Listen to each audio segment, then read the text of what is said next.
सबसे पहले आपको बताएंगे बिजली की तकसीमकार कंपनीज के खिलाफ ओवर बिलिंग पर नेपरा की इंक्वायरी कमेटी की तहकीकात मुकम्मल हो गई हैं। एलामिया के मुताबिक नेपरा ने के इलेक्ट्रिक समेत तमाम तकसीमकार कंपनीज के खिलाफ कानूनी कार्रवाई का फैसला किया है।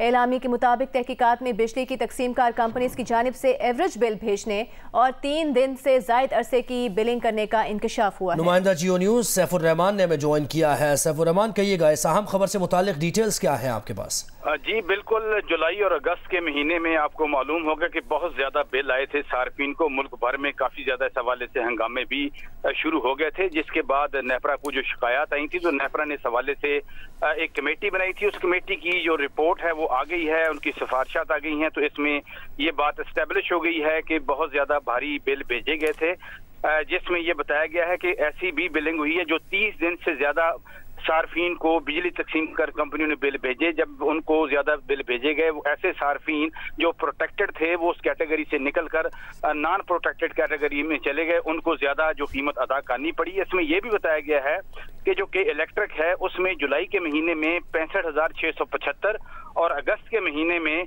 इससे भी ज्यादा यानी कि 77,000 के करीब ऐसी जो पिक्चर जो ली जाती हैं जब मीटर रीडिंग की जाती हैं वो इनएक्यूरेट हैं, वो दुरुस्त नहीं है, उनमें खराबी है। तो इस हवाले से तमाम डिस्कोज और के इलेक्ट्रिक समेत इनके खिलाफ जो है वो कानूनी कार्रवाई करने का फैसला किया गया है। ये भी कहा गया है कि जितने भी मीटर खराब हैं उनको 1 महीने में तब्दील किया जाए। जी शुक्रिया आपका सैफ, आप हमें अपडेट कर रहे थे कि इलेक्ट्रिक समेत तमाम तकसीमकार कंपनीज के खिलाफ कानूनी कार्रवाई का फैसला किया गया है। सैफ, आप हमारे साथ मौजूद हैं, तो कार्रवाई का बाकायदा आगाज कब से होगा? चले हम कोशिश करेंगे दोबारा उनसे बात करें। एक और अहम बात यह है कि नेपरा एलामी के मुताबिक तहकीकात में बिजली की तकसीमकार कंपनीज की जानिब से एवरेज बिल भेजने और 30 दिन से जायद अरसे की बिलिंग करने का इंकशाफ हुआ है। साफा केस में साबिक वज़ीर आज़म और साबिक वज़ीर ख़ारिजा शाह महमूद कुरैशी पर फ़र्द जुर्म 12 दिसंबर को लगेगी। खुसूसी अदालत में साफा केस की समाअत के मौके पर गुफ्तगू में बानी PTI ने कहा कि जनरल बाजवा ने डोनाल्ड लू के कहने पर सब कुछ किया। वो जनरल बाजवा को अदालत लेकर जाएंगे और अमरीकी सिफारत खाने के ऑफिशियल्स को गवाह बनाएंगे। बानी PTI का यह भी कहना था कि उन्होंने बुशरा बीबी की शक्ल पहली बार निकाह के दिन देखी थी। बुशरा बीबी के बच्चों को अपनी वालिदा के खिलाफ बयान देने का कह रहे हैं। बानी PTI ने यह भी कहा कि जेल में किसी मुश्किल में नहीं, जेल में रहना इबादत समझते हैं। वो लिख कर देने को तैयार हैं कि इलेक्शन PTI जीतेगी। चंद सियासी रहनुमाओं के PTI छोड़ने पर शुक्र अदा करते हैं। जिस तरह उन्हें पकड़ा गया सब एक प्लान था। नवाज शरीफ उसी लंदन प्लान के बाद पाकिस्तान वापस आए। बानी PTI के 9 मई से मुताल्लिक बयान पर नून लीग की चीफ ऑर्गेनाइजर मरियम नवाज का बयान सामने आया है। मरियम नवाज ने कहा है कि बानी PTI पहले कहता था 9 मई के हमले में मैंने नहीं किए, कारकुनों ने किए हैं। आज कहता है 9 मई नवाज शरीफ ने कराया था। यानी 9 मई को PTI लीडर्स और कारकुन नवाज शरीफ से हिदायत ले रहे थे। वाह जी वाह।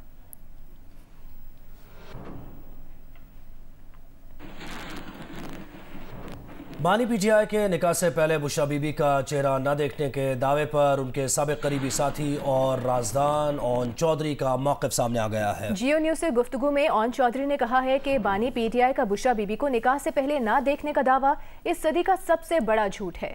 बानी PTI बुशरा बीबी से निकाह से पहले दर्जनों बार मिले, देखा भी था। बानी PTI निकाह से पहले बुशरा बीबी से एक बार नहीं कई बार मिले और घंटों तवील मुलाकातें की। ओन चौधरी ने बुशरा बीबी को चैलेंज दिया कि वो कुरान पाक पर हलफ दे दें कि उन्होंने बानी PTI को निकाह से पहले चेहरा नहीं दिखाया था। इतने बड़े लीडर को ऐसे झूठ बोलते हुए तो शर्म आनी चाहिए। और एक ये पर्सनल बात करते हुए एक अजीब सा भी लगता है। 100% ये आपको बताता हूँ कि ये उनकी मुलाकातें भी रहीं और इन्होंने देखा भी उनको। और जैसा कि आज इन्होंने बयान दिया है उस पर मेरा ये जो मैं आपको सच बता रहा हूँ वो ये है कि आई थिंक ये काफ़ी अजीब सा लगता है मुझे। दुख भी होता है कि आपने जब किसी के साथ इतने करीब वक्त गुजारा हो और आप किसी के इतने बड़े झूठ को मैं क्या कह सकता हूँ कि मुझे बेनकाब करते हुए, और मैं सच बोल रहा हूँ ये कि इन्होंने बिल्कुल झूठ बोला है। मैं आपको ये गारंटी से कहता हूँ कि इन्होंने कोई ऐसी सच्चाई नहीं है। सदर मुस्लिम लीग नून पंजाब राना सनाउल्लाह से साबिक वज़ीर आज़म की जानिब से जनरल बाजवा को अदालत ले जाने के बयान का सवाल किया गया, जिस पर राना सनाउल्लाह ने कहा कि साबिक चेयरमैन PTI तो पता नहीं क्या क्या कहते रहते हैं, इसे रहने ही दें। जनरल बाजवा के मुतालिक इमरान खान ने कहा कि जनरल बाजवा ने डोनाल्ड लू के कहने पर सब कुछ किया, उन्हें अब अदालत बुलाएंगे और उन्हें अदालत में घसीटेंगे। नहीं, वो तो कई कुछ ही कहता रहा है और उसके कहने की कौन सी बात है। यानी मामला ये है कि उसने तो कई कुछ कहा कि जी मैं फलां को घसीटूंगा, फलां को बंद कर दूंगा, फलां को छोड़ूंगा नहीं, सारा कुछ उसी तरह से है। खुद ही जो है वो वज़ीर-ए-आज़म हाउस से जो है वो अडयाला जा पहुंचा है। वो MQM ने हल्का बंदियों से मुतालिक एतराज़ात पर इलेक्शन कमीशन के फैसलों को यकतरफा और बाय डिज़ाइन करार दे दिया है। खालिद मकबूल सिद्दीकी ने चीफ इलेक्शन कमिश्नर से मुलाकात के बाद कहा कि इलेक्शन कमीशन ने पीपल्स पार्टी के तमाम एतराज़ात कबूल और बाकी तमाम जमातों के मुस्तरद कर दिए। यकतरफा फैसले महज इत्तेफाक नहीं बल्कि बाय डिज़ाइन हैं।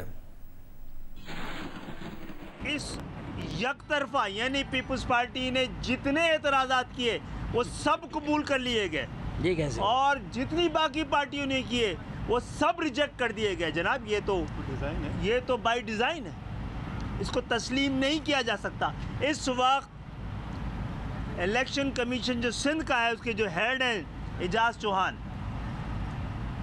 वो मुकम्मल तौर पर पीपल्स पार्टी के ख्वाहिश, उसके सियासी मफादात, मकासद के लिए जो कुछ पीपल्स पार्टी उनके लिए कर सकती है वो पीपल्स पार्टी कर रही है, और जो वो पीपल्स पार्टी के लिए कर सकते हैं वो पीपल्स पार्टी के लिए कर रहे हैं। वफाक में, KPK में, बलूचिस्तान और पंजाब में निगरां हुकूमतें आ चुकी हैं, लेकिन सिंध में निगरां हुकूमत का हमें इंतज़ार है, क्योंकि जो हुकूमत आई है वो निगरां नहीं है, वो पीपल्स पार्टी के मफादात की निगरां नज़र आती है।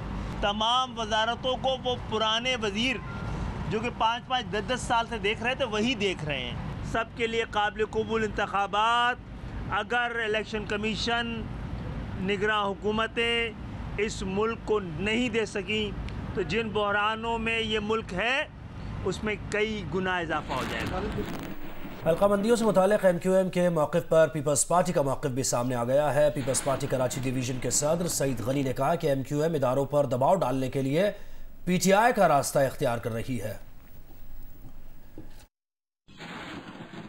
हल्का बंदियों में पाकिस्तान पीपल्स पार्टी के भी एतराज़ात हैं, आज भी हैं। जो फाइनल डिलिमिटेशन हुई है उसमें भी हमारे एतराज़ात मौजूद हैं। कई हल्के ऐसे हैं जहां हम समझते हैं कि शायद वहाँ दीगर जमातों की आसानी के लिए हल्का बंदी हुई है। बहरहाल हमारा ये ख्याल है।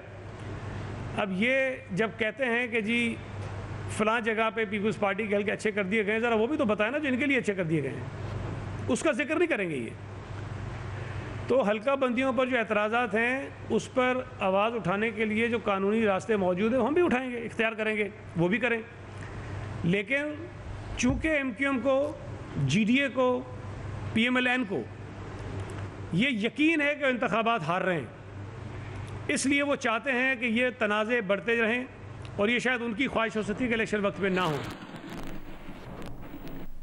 मुस्लिम लीग नून सिंध के सदर बशीर मेमन ने कहा है कि अगर सिंध में हल्का बंदियों पर एतराज़ात दूर ना हुए तो अदालत जाएंगे।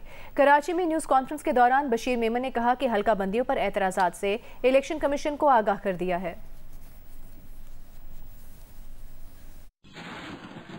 ये तो इसी तरह है जिस तरह एक ऑन डिमांड हल्का इस तरह बना के दिया जाए, कटिंग की जाए। लाड़काना में भी बिल्कुल फरमाइशी प्रोग्राम हुआ है जो सीट लाड़काना में पहले GD ने जीती थी। हम सूबाई इलेक्शन कमिश्नर पर बदअतमादी का इजहार करते हैं और जिसने भी ये किया है उसको सज़ा मिलनी चाहिए। और अब ज़ाहिर है जो कानूनी तरीका है, हम कानून पसंद लोग हैं, हम कानूनी तरीका ही अपनाएंगे। हम कोर्ट्स में जाएंगे, पिटीशन करेंगे और इंशाल्लाह कोर्टों से हमें इंसाफ मिलेगा। चीफ जस्टिस काजी फाइज ईसा की ज़ेर सदारत जुडिशल कमीशन के इजलास में जस्टिस अकील अब्बासी को chief justice Sindh high court मुकर्रर करने की मंजूरी दे दी गई। इस बारे में मजीद जानेंगे। नुमाइंदा जियो न्यूज़ अब्दुल क़य्यूम सिद्दीकी ने हमें ज्वाइन किया है। कहिएगा आपके पास डिटेल्स क्या है? जी हाँ, जुडिशल कमीशन का इजलास चीफ जस्टिस काजी फाइज ईसा की ज़ेर सदारत हुआ, जिसमें मुतफ़िक़ा तौर पर जस्टिस अकील अब्बासी जो इस वक्त कायम मकाम chief justice Sindh high court है उनको मुस्तकिल chief justice Sindh high court बनाने की मंजूरी दी गई। जबकि इजलास में एक कमेटी भी तश्कील दी गई है जो कि जस्टिस मंसूर अली शाह की सरबराही में कायम होगी, जो जुडिशल कमीशन के रूल्स में तरमीम का जायजा लेगी और अपनी रिपोर्ट जो है वो 15 जनवरी तक जो है वो कमीशन को देगी। जबकि इसके साथ ही कमीशन के एक रुकन के लिए जस्टिस मंजूर मलिक जो है रिटायर्ड जज के तौर पर 2 साल की उनकी नामजदगी की गई है। शुक्रिया आपका अब्दुल क़य्यूम।